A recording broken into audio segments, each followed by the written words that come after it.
जों बर' जाथिया एफाग्राब जों जुजिबोबाय दा बे दिनैहाय जे समाजे हांख्रायदों जे खौसे जालायनांगौ रिजनेल पार्टिफ्रा जोंनि गोहोखौ जोंनि आखायाव लाखिफिननांगौ 2026 सनावहाय जे एमएलए इलेक्शन जानो थांगासिनो दं बे इलेक्शनावबो जोङो 15थायाव 15था जोंनि रिजनेल पार्टि गोजा देरहालांनानै आसाम सरकाराव दानायाव जाहाथे जों लायन शेयारखौ लानो हायो बड'फानि सिमां दिनै रन्जन दैमारिनि सिमां हाग्रामा महिलारिनि सिमां उरखाव गोरानि सिमां जेसेबां दैदेनगिरिबा जे सिमांखौ नुबोदोंमोन बिथांमोननि सिमांखौ जाफुंसार होनो हायो दिनैहाय जोंनि बिटिसि हालामाव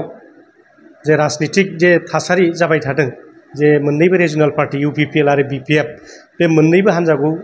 खौसेयै फैबाय थानाय बिसायख'थियाव गेलेनो जे दिनै दुलाराय बर' फरायसा आफादनि आफादगिरि मानगिरि दिपेन बर'आ भारतनि उदांस्रि सानाव जे मोनसे मेसेज होदों बे मेसेजखौ आंबो बरायो सासे बिटिसिनि नागरिक जानानै आरो मोनसे समाव दुलाराय बर' फरायसा आफादनि सासे मावथि जानानै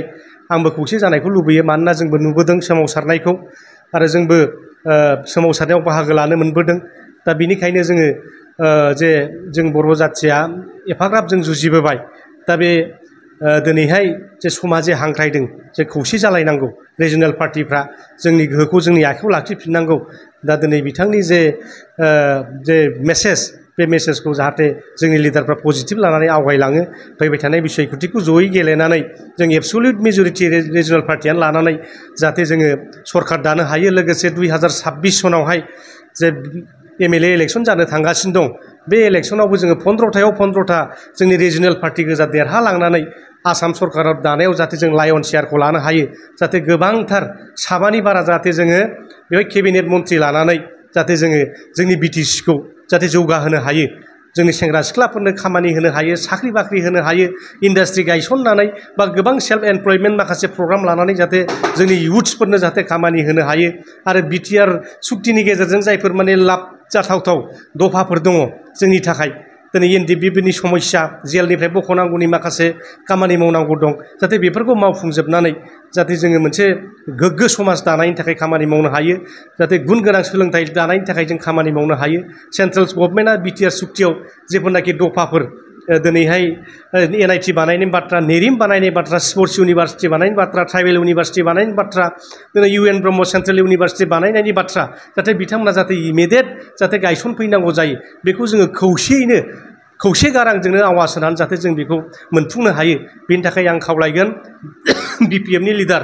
इउपिपिएल लिडार मोननैबो दोलोनि लिडारफोरखौ आं दिनै खावलायगोन जाहाथे जोङो बेक्तिगत सार्थखौ दोनथ'नानै जाथिनि बृहत्तर सार्थनि थाखाय जों खौसे जानांगौ आरो जोङो जे जाथिनि जे मर्यादा बिटिसिनि हा हुखौ जों रैखा खालामनाय जोंनि राव थुनलाइखौ रैखा खालामनाय जोंनि हा हुखौ रैखा खालामनाय माने अलराउन्ड डेभेलपमेन्टनि थाखाय जों खामानि मावनांगौ बिटिसिआव गुबुन गुबुन जाथिफोर दङ बे जानि 14था जातिफोर जों बिटिसिआव दङ बे 14था जातिफोरखौ लानानै बिथांमोननोबो इकुवेल राइट्स दिनै फान्डामेन्टेल राइट्स बिथांमोननो कनस्टिटिउसनेल राइट्स बेखौ जाहाथे होनानै जों बिटिसिआव मोनसे आदर्श बिटिसि मडेल बिटिसि जाहाथे दानो हायो बड'फानि सिमां दिनै रन्जन दैमारिनि सिमां हाग्रामा महिलारिनि सिमां उरखाव गोरानि सिमां जेसेबां दैदेनगिरिबा जे सिमांखौ नुबोदोंमोन दिनै गुरुदेब कालिचरननिफ्राय आराम्भ खालामनानै सतीश चन्द्र बसुमतारीमोननिफ्राय आराम्भ खालामनानै जाहाथे जों बिथांमोननि सिमांखौ जाफुंसार होनो हायो बेनि थाखाय जों खौसे गाराङै खौसे माने आगानै जाहाथे जों बयखौबो जाहाथे आगान सुरनो जाहाथे खावलायनानै जोंनि जाहाथे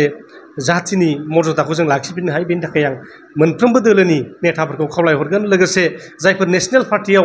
हाबनानै दंहैयो जोंनि बर' दैदेनगिरिफ्रा बिथांमोनाबो जाहाथे बे पार्टिखौ नागारनानै बिटिसिनि बृहत्तर सार्थनि थाखाय बिटिसिनि जौगानायनि थाखाय बर' हारि जौगानायनि थाखाय जाहाथे बयबो खामानि मावफैयो बेखौ आं दिनै बेक्तिगत सासे नागरिक जानानै आं बिथांमोनखौ खावलायहरगोन